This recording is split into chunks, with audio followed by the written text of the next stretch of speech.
Kryetari i Partisë Demokratike Sali Berisha akuzoi kryeministrin Edi Rama se ka bllokuar procesin e negociatave. Sali Berisha tha se arsyeja kryesore ngadalësimit të integrimit është bllokimi i raportit të IBAR-it nga disa vende të Bashkimit Evropian pas rrëzimit nga Parlamenti kërkesës së SPAK për arrestimin e ish-zëvendës kryeministres Belinda Balluku. Për ata të cilët bëjnë fjalë se procesi vazhdon, mund të informoj çdo shqiptar se derisa vendet anëtare të Bashkimit Evropian të mos e miratojnë në mënyrë unanime raportin e standardeve apo raportin IBAR, Shqipëria nuk do mund të ecë përpara në mbylljen e kapitujve. Kjo është e vërteta. Pra Shqipëria është e bllokuar, është vend numëro.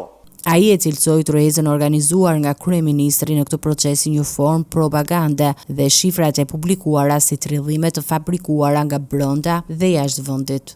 Këto janë akte primitive, propagandistike të turpshme dhe të shëmtuara të Edi Ramës. Të gjitha tjerat janë tridhime, mashtrime të brendshme dhe kur vinë nga jashtë janë lobime korruptive të Edi Ramës. Berisha i bëri thirrje shqiptarëve të marrin në dorë fatet e veta duke paralajmëruar se vendi ndodhet në një moment kritik. Ftoi shqiptarët me 17 prill të flasin për vetën e tyre, për të ardhmen e tyre në Europë. Berisha komentoi dhe emërimin e drejtorit të ri në krye të policisë së shtetit. Emër problematik dhe shumë shpejt me të gjithë arkivin e qytetarit digjital do të paraqitem para jush. Skënder Balluku, u emërua Skënder Balluku. Ky është një pion i lubis, si Karakaçi, stër Karakaçi, lubizimi nuk është asgjë tjetër vetëm lubizimi i organizatë kriminale.